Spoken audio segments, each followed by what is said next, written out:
नमस्कार मित्रों, जैसा कि आज 28/1/2023 को BA third semester examination 2022-23 Deendayal Upadhyay Gorakhpur विश्वविद्यालय गोरखपुर के द्वारा हिस्ट्री सेकंड पेपर का परीक्षा आज हुआ है। पेपर कोड था HIS 202 और पेपर का नाम था history of modern India 1857 to 1950 AD तक। क्रेडिट था 3+0 का और CBCS मूड में इन टर्म की परीक्षा हुई है। BA थर्ड सेमेस्टर का पेपर ID जो था वह था 8111 यानी कि 8111। आप लोग इसे देख लें। आइए इसके आंसर की को देखें। और जो वीडियो मैं कल बनाकर 3 पार्ट में डाला था उसमें से 35+ प्रश्न बने हैं, हूबहू प्रश्न बने हैं। पहला प्रश्न पूछा गया था, इल्बर्ट बिल विवाद किस गवर्नर जनरल के कार्यकाल से संबंधित है। इस प्रश्न का जो उत्तर है मैं बताया भी हूँ। सही उत्तर ऑप्शन सी है। लॉर्ड रिपन के समय इल्बर्ट बिल विवाद हुआ था, जो कि यूरोपियों के फैसले सुनाने का अधिकार जो भारतीयों को दे दिया गया था। यह विवाद इल्बर्ट विवाद या श्वेत विद्रोह के नाम से जाना जाता है। लॉर्ड रिपन के समय में यह पहला प्रश्न था। दूसरा प्रश्न पूछा गया था, रेलवे बोर्ड का गठन कब किया गया। इस प्रश्न का सही उत्तर है ऑप्शन डी 1905 ईस्वी में।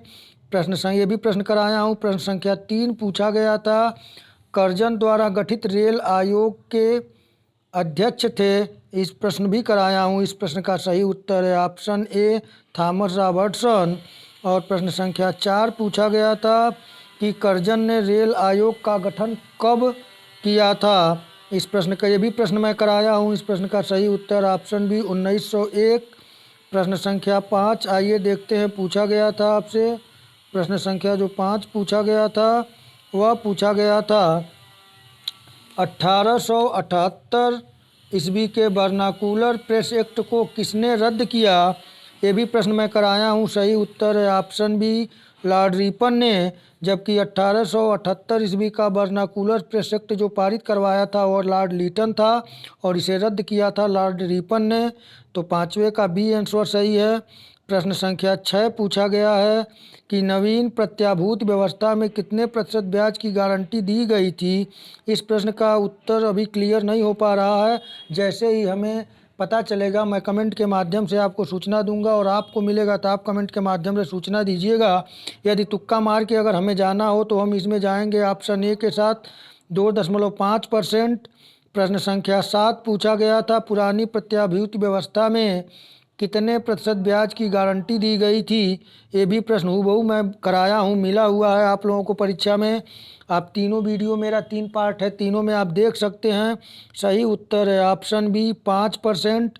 प्रश्न संख्या 8 पूछा गया था, कर्जन द्वारा गठित विश्वविद्यालय आयोग का अध्यक्ष कौन था।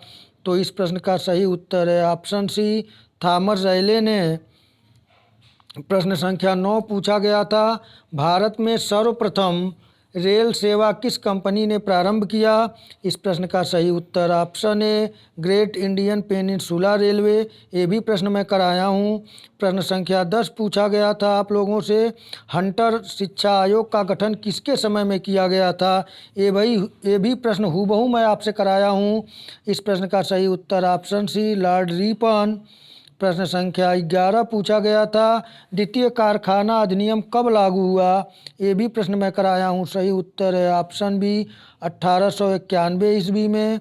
प्रश्न संख्या 12 पूछा गया था कि भारत सरकार अधिनियम 1919 को और किस नाम से जाना जाता है। ये भी प्रश्न मैं कराया हूँ, आप देख सकते हैं।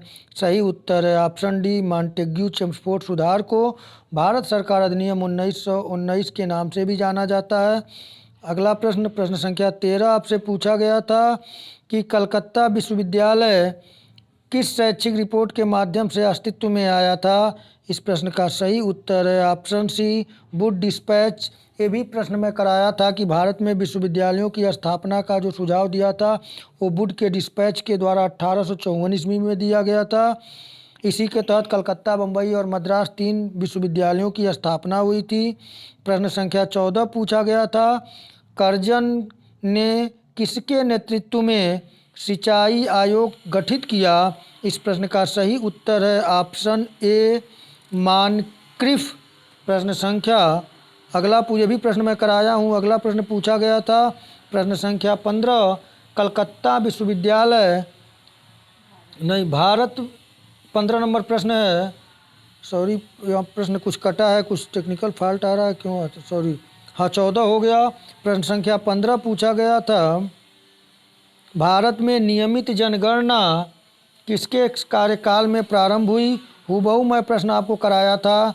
प्रश्न संख्या सी है, प्रश्न संख्या 15 का सी आंसर सही है। लॉर्ड रिपन के समय में नियमित जनगणना हुई थी, जबकि लॉर्ड मेयो के समय में एक बार जनगणना का प्रयास हुआ था, लेकिन नियमित जनगणना जो प्रारंभ हुआ वह लॉर्ड रिपन के कार्यकाल में। हूबहू प्रश्न मेरा आपके प्रश्न परीक्षा में आया हुआ है। प्रश्न संख्या 16 पूछा गया था कि साहित्य जगत में किस वायसराय को ओवन मेरेडिथ के नाम से जाना जाता है? इस प्रश्न का सही उत्तर है ऑप्शन ए लॉर्ड लिटन को। प्रश्न संख्या 17 पूछा गया था, किस वायसराय ने सिविल सेवा के निर्धारित अधिकतम आयु घटाकर 21 वर्ष से 19 वर्ष कर दिया था? इस प्रश्न का सही उत्तर है ऑप्शन बी लॉर्ड लिटन। ये भी प्रश्न हूबहू मैं कराया हूँ, आप लोग इसे देख सकते हैं। प्रश्न संख्या 18 पूछा गया था, द्वितीय अकाल आयोग का अध्यक्ष कौन था? इस प्रश्न का सही उत्तर है option A sir James Lyell की अध्यक्षता में द्वितीय अकाल आयोग का गठन किया गया था। ये भी प्रश्न मैं कराया हूँ। प्रश्न संख्या 19 पूछा गया था कि भारत में द्वितीय अकाल आयोग कब गठित हुआ? इस प्रश्न का सही उत्तर है ऑप्शन सी 1897 ईस्वी में। ये भी प्रश्न मैं कराया हूँ। प्रश्न संख्या 20 पूछा गया था कि निम्नलिखित में से किस अधिनियम द्वारा प्रांतों को स्वायत्तता प्रदान की गई? तो ये भी प्रश्न मैं कराया हूँ। इस प्रश्न का सही उत्तर है ऑप्शन सी 1935 का अधिनियम। प्रश्न संख्या 21 पूछा गया है, निम्नलिखित में से किसे भारतीय शिक्षा का मैग्ना कार्टा कहते हैं? हूबहू मैं यही प्रश्न कराया हूँ, आप देख सकते हैं शिक्षा के विकास वाले यूनिट में। सही उत्तर है option A Charles Wood dispatch report को भारतीय शिक्षा का मैग्ना कार्टा कहा जाता है। प्रश्न संख्या 22 पूछा गया था, हूबहू या 22 नंबर प्रश्न भी मैं कराया हूँ, जम्मू कश्मीर का भारत में विलय कब हुआ? तो सही उत्तर है ऑप्शन डी। इस प्रश्न का सही उत्तर ऑप्शन डी है 26 अक्टूबर 1947 को। प्रश्न संख्या 23 पूछा गया था, जम्मू कश्मीर के भारत में विलय के समय वहाँ का शासक कौन था? ये प्रश्न भी मैं हूबहू कराया हूँ। इस प्रश्न का सही उत्तर ऑप्शन है महाराजा हरि सिंह। प्रश्न संख्या 24 पूछा गया था, हैदराबाद का भारत में विलय कब हुआ? सही उत्तर है ऑप्शन ए नवंबर 1948 में। ये भी प्रश्न मैं कराया हूँ। प्रश्न संख्या 25 पूछा गया था, निम्नलिखित में से किसे भारत का बिस्मार्क कहा जाता है? हूबहू मेरी वीडियो आप देखें, एकदम यही प्रश्न मैं बनाया हूँ कि भारत का बिस्मार्क किसे कहा जाता है? सही उत्तर है ऑप्शन सी सरदार वल्लभ भाई पटेल को। प्रश्न संख्या 26 पूछा गया था, 1909 के भारतीय परिषद अधिनियम के लागू होने के समय भारत सचिव कौन था? इस प्रश्न का सही उत्तर है ऑप्शन बी लॉर्ड मार्ले। ये भी प्रश्न मैं हूबहू कराया हूँ, आप लोग इसे देख लें। प्रश्न संख्या 27 पूछा गया था, कर्जन ने पुलिस सुधार हेतु किसकी अध्यक्षता में आयोग गठित किया? हूबहू प्रश्न मैं ये भी कराया हूँ। सही उत्तर है ऑप्शन बी एंड्रयू फ्रेजर की अध्यक्षता में। प्रश्न संख्या 28 पूछा गया था, वर्नाकुलर प्रेस एक्ट को कब रद्द किया गया? सही उत्तर है ऑप्शन है 1881 ईस्वी में। ये भी प्रश्न मैं कराया था पहले की वीडियो में। प्रश्न संख्या 29 पूछा गया था, स्ट्रैची आयोग किससे संबंधित था? प्रश्न संख्या 29 का सही उत्तर ऑप्शन है अकाल से। ये भी प्रश्न मैं कराया हूँ, आप देख लें। प्रश्न संख्या 30 पूछा गया था, 1906 में मुस्लिम लीग की स्थापना कहाँ हुई? सही उत्तर है ऑप्शन बी ढाका में। ये भी प्रश्न मैं कराया हूँ। प्रश्न संख्या 31 पूछा गया था, मुस्लिम लीग का पहला अध्यक्ष कौन था? इस प्रश्न का जो सही उत्तर है वह है ऑप्शन डी, आगा खां। आइए अगले प्रश्न को देखें। ये प्रश्न थोड़ा कट गया है, इंग्लिश का वर्जन है, मैं हिंदी ट्रांसलेट करके आपको बता रहा हूँ कि 32 नंबर प्रश्न जो पूछा गया था वह पूछा गया था, मॉन्टेग्यू चेम्सफोर्ड रिपोर्ट निम्नलिखित में से किस अधिनियम का आधार था? तो इस प्रश्न का सही उत्तर है option B, the government of India act 1919, Bharat शासन अधिनियम 1919। प्रश्न संख्या 33 पूछा गया था, इंग्लिश वर्जन थोड़ा कट गया, हिंदी वर्जन तो आप लोग वाइस से देख लें। प्रश्न संख्या 33 पूछा गया था, मॉन्टेग्यू चेम्सफोर्ड प्रस्ताव किससे संबंधित थे? सही उत्तर है ऑप्शन डी, कॉन्स्टिट्यूशनल रिफॉर्म यानी कि संवैधानिक सुधार। प्रश्न संख्या 34 पूछा गया था आपसे, लॉर्ड मैकाले निम्नलिखित में से किससे संबंधित था? सही उत्तर है ऑप्शन ए, इंग्लिश एजुकेशन। यह प्रश्न भी मैं कराया हूँ, आप लोग देख सकते हैं। प्रश्न संख्या 35 पूछा गया था, राष्ट्रीय शिक्षा परिषद की स्थापना कब की गई थी? इस प्रश्न का सही उत्तर है ऑप्शन बी, 1906 ईस्वी में। ये भी प्रश्न मैं पिछले वीडियो में कराया हूँ, आप देख सकते हैं। प्रश्न संख्या 36 पूछा गया था आपसे कि शिक्षा में सुधार के लिए अंग्रेजी सरकार ने सैडलर आयोग कब नियुक्त किया? इस प्रश्न का सही उत्तर है ऑप्शन सी, 1917 ईस्वी में। ये भी प्रश्न मैं कराया हूँ।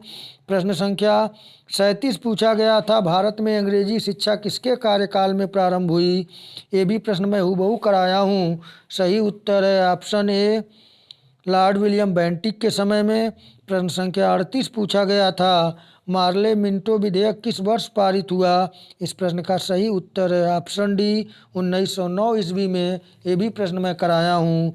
प्रश्न संख्या 39 पूछा गया था आपसे, निम्नलिखित में से कौन भारतीय परिषद अधिनियम 1909 की एक प्रमुख विशेषता है? इस प्रश्न का सही उत्तर है ऑप्शन बी, सांप्रदायिक प्रतिनिधित्व। यह प्रश्न भी मैं कराया हूँ, हूबहू प्रश्न मैं जो कराया हूँ उसमें 35 यानी 35 प्लस प्रश्न मिले हुए हैं, आप लोग देख सकते हैं। अगला प्रश्न और अंतिम प्रश्न आज पूछा गया था, बंगाल विभाजन के पश्चात कौन सा आंदोलन प्रारंभ हुआ? सही उत्तर है ऑप्शन ए, स्वदेशी आंदोलन। ये भी प्रश्न मैं लास्ट का यही मैं प्रश्न बनाया था वीडियो के तीसरे पार्ट का कि बंगाल विभाजन के बाद कौन सा आंदोलन शुरू हुआ था? तो स्वदेशी आंदोलन। तो मित्रों, यह इतिहास BA third semester second paper जो हुआ है HIS 202, उसके इन 40 प्रश्नों में मैं यथासंभव सभी प्रश्न मेरे सही हैं। हो सकता है एक दो प्रश्नों में अगर विसंगत मिलती है तो आप लोग कमेंट के माध्यम से हमें सूचना दीजिएगा, और कम मैटर में, कम कंटेंट में मैं आपके प्रश्न को पूरा सिलेबस को कमांड किया हूँ। आप लोग, अब बारी है आप लोगों की, आप लोग चैनल को लाइक, शेयर और सब्सक्राइब करें ताकि आपसे विषय से संबंधित फोर्थ सेमेस्टर का जो इतिहास के वीडियो मैं बनाना प्रारंभ करूँगा, और आप लोग अच्छी तरीके से अगर जो विषय नहीं हुए हैं उनकी तैयारी कर लें, जिससे कि आप अच्छे अंकों से पास हों, अपने आगे के जो लक्ष्य है आप उसे प्राप्त करें। मित्रों, आज इतना ही, और पेपर आपका बहुत अच्छा हो, इसी शुभकामनाओं के साथ नमस्कार।